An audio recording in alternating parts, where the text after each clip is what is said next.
Oh my god.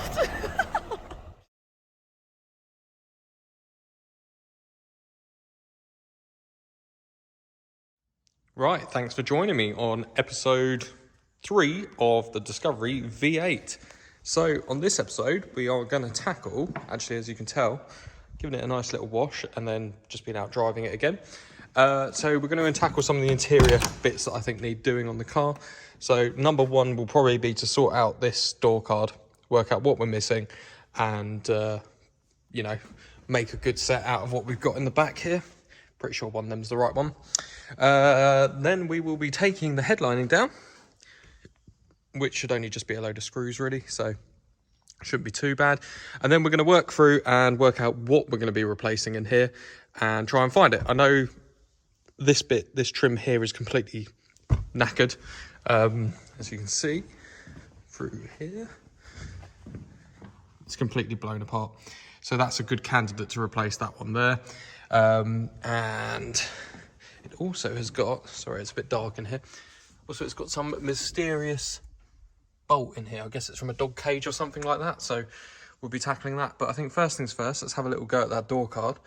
And then we'll start on the old headlining. So stay tuned. Well, I guess the reason that this door card is off, which I did find, and it's got all the screws and all the fixings in there, which is brilliant. This electric window doesn't work. So we're going to have to work out what's going on with it. That's the motor. I actually think I've got a brand new one lurking around. Let's have a little look up in there. Yeah, doesn't seem like there's anything obvious. But I do know these switches can be quite dodgy. So we'll do the basics really. We'll just check the switch is functioning. We'll check the fuses, if there is fuses for the electric window. I'm sure there is on this. And if that doesn't work, then we will take the multi-plug off, which is in there somewhere. Sorry, focus. And we'll see if we're getting 12 volts to the motor. But I'm guessing that's the reason this is off. So let's try and tackle this. Right, so this was the fuse for this side. Very interestingly, sorry about the focus here. That's a really, really old fuse, and everything else in there is completely brand new. Now, this fuse may look good. Sorry.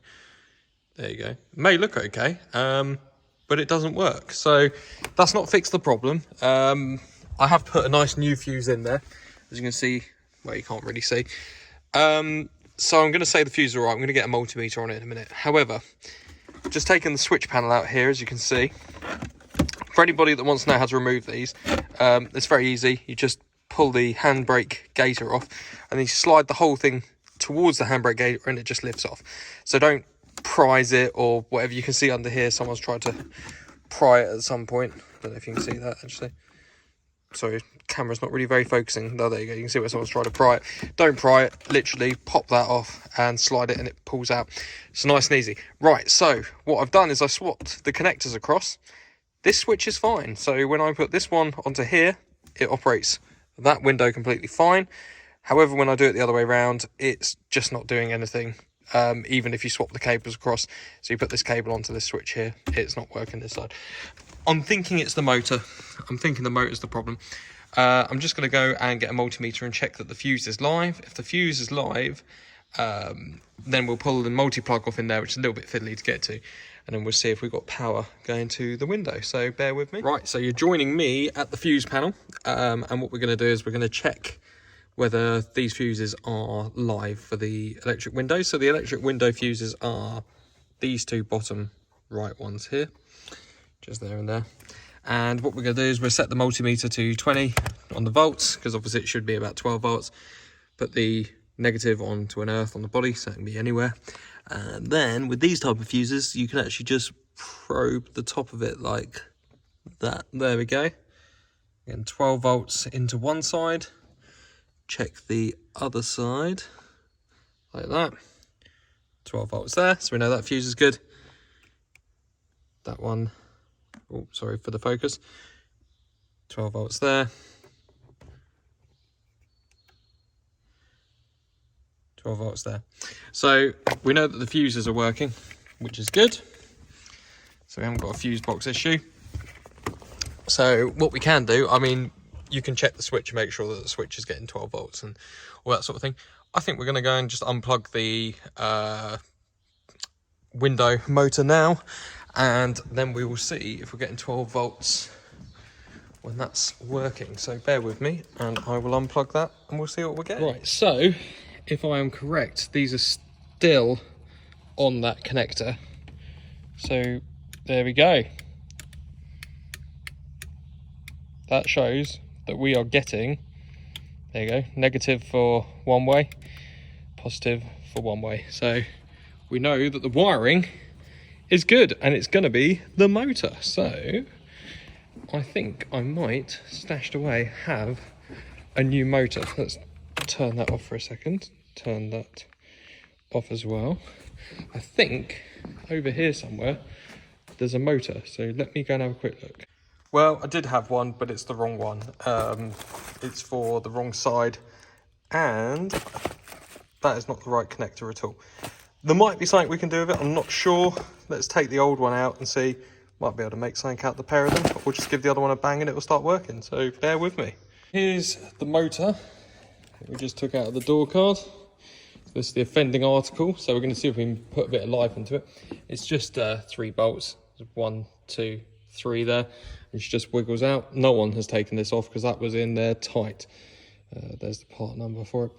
Sometimes these come back to life with a bit of a smack. I'm not sure. Might take it apart, have a little look. If the motor itself is burnt out, we might be able to take it off of this one.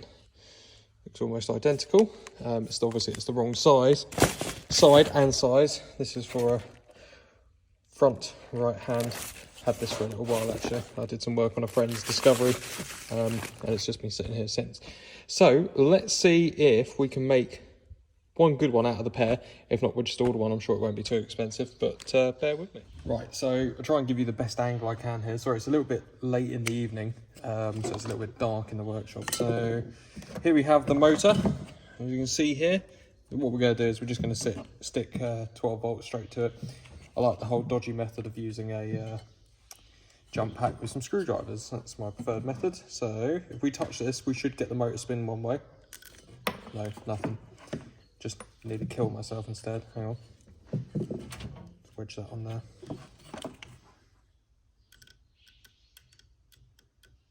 Nothing. You can hear it trying to do something.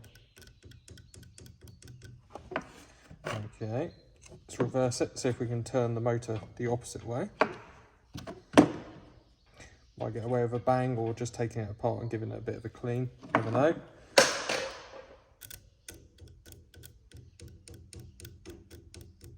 No, you can hear it trying to move, so sometimes just give them a bit of a fucking whack or something.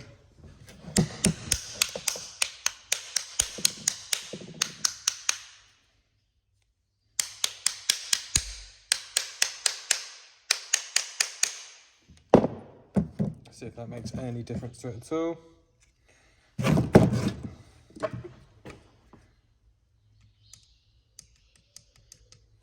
No. Not sure what's going on there then. Maybe I finally completely destroyed it.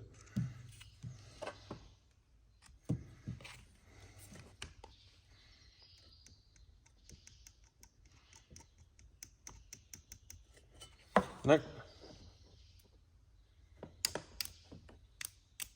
Still working. Okay. Well, sorry, I thought I'd bring the camera over here because it's a little bit dark over there. So I've taken the motor apart for a quick look, and it doesn't look good. As you can see, all the rust staining in various parts of it. This was actually seized. I've put a pair of pliers on it, and it's begrudgingly turned. So I'm going to try and put 12 volts to it and see if we can get it spin. Might put a bit of electrical contact cleaner on it. If I can make this work, brilliant. If I can't, I'm really not that worried. I will see if that other one I've got, if I can make that fit the one that I've got, and just solder this connection onto it. But yeah, bear with me. I will be back in a minute. Right, so I've cleaned the connections up and given it a really good scrub and put a little bit of contact cleaner on it. And there we go. Let's put it back together again, see if it works. So the jump pack's died, so we are now using a battery charger. So Let's give it a go. Oh yeah, I think that sounds pretty good as well. So I think basically it was probably just through lack of use that it just sat there and seized up. But yeah, seems to be working fine. I've rotated the clips and it works both directions. So let's just plug it in and see how it goes. Right, so I have just bolted that motor in. Ready?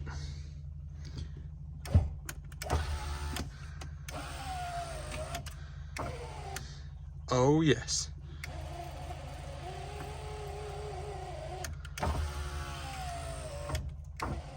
Why is that doing that then?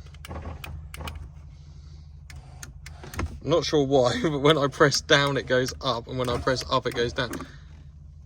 Someone taken that switch out and put it in the wrong way round? Maybe, I don't know. You can only connect that motor up one way round, so it's not the motor. Let me try and work that out. Maybe I plugged it in the wrong way round. Bear with me. Right, sorry. Got to have the engine running just because the battery was a tad low. Right, so down. There we go. Up. There we go. Fantastic. Right, so we can get that door card on. Quite funny, really, isn't it? Someone has obviously had a bit of a go because we got the wrong fuse was in the fuse box. All of the... Hang on, let me walk around it. All of the... bits and pieces were pulled out, so this was all pulled out. As you can see, it still is. I need to push that back in there, so that was all pulled out. I need to cable tie that up as well. So someone has already had a bit of a go at it but couldn't really work out why it wasn't working. So all it was the motor was a little bit seized up, just needed a bit of a clean out and off you went. So quite happy with that. I'd rather keep that because that's a nice Bosch one. Obviously I'll be having this car for the foreseeable future, so if it starts messing around or anything I can just order a new one and stick it on. But I'd like to keep that one on it just because it's a Bosch one. I don't really like the cheap ones. Like, I mean, I think this one over here, which wasn't even the right one, it's the wrong side. I mean, it was like 10 quid or something ridiculous, so you know it's not really going to last that long, is it? But I don't even think it's it's a Euro spare one, so probably a good job that one didn't work. So now that we fixed that, we can now put this on and then we can start taking out that lovely headlining. So bear with me. Perfect, really happy with that. Found all the screws. Luckily there was only 2 major screws and they were rolling around the back, so that is done. That is not. So not sure what's going on with that. Not even sure if that's the right, is that the right mirror glass? I don't know. Let's see if I can fit it. If not, probably just stick another mirror on it. Who knows?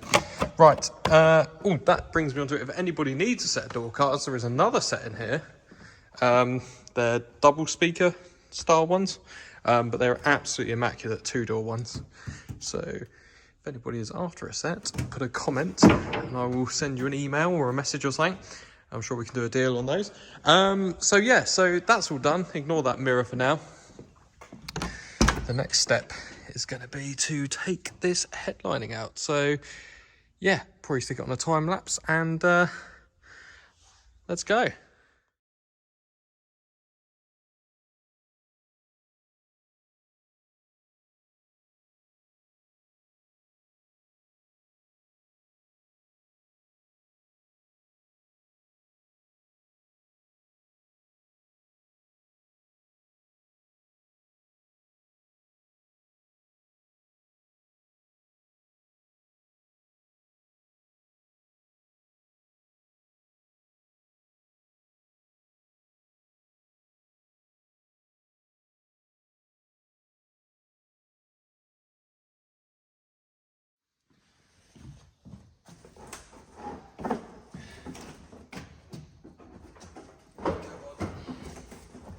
Come on.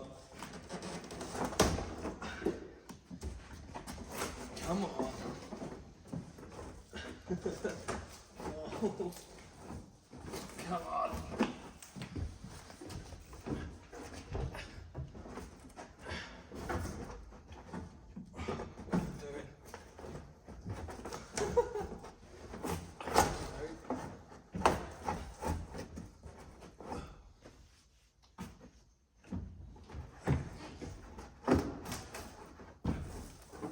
What is going on? Get out. Come on.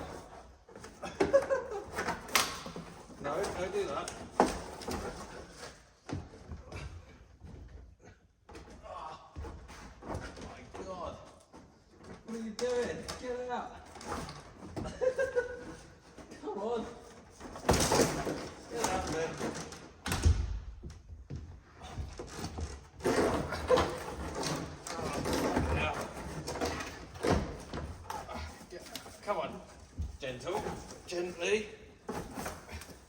Don't rip. Ow!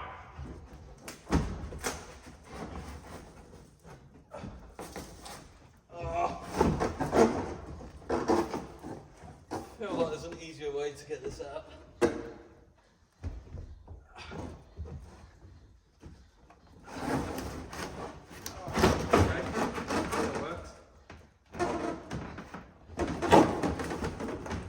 What are you doing now? Come on. What are you stuck on? Are you stuck on that? Alright. Go on. Gently.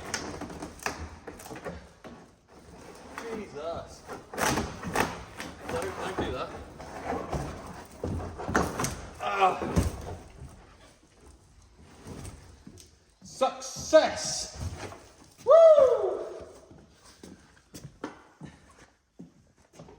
Well, as you could see by that amazing performance of me removing the headlining, which I think is a two-person job, but I somehow did it on my own. It's out, and I had to take quite a few bits out, and let's go in here. I started labelling the screws, but I realised it was only the fronts that really needed labelling. So that's fine. I'm sure there's a much easier way to do that, probably with two people. Let me grab a torch and we will have a look and see if at any point we will have to break out the welder. Let's grab you the torch. Come with me. Right. Oh God, I haven't looked yet, so this will be both of us having a look now to see if we're going to need to do any welding. Oh my, really? What? What the hell? A tiny little bit of surface corrosion. What? It's basically brand new. That's crazy. I've seen horror stories of these that are just, maybe it's because it's a non-sunroof model, but wow. That's crazy. I was expecting like some major rust issues and stuff, but oh, let's go climb up. Let's have a look there. Oh my. Oh my.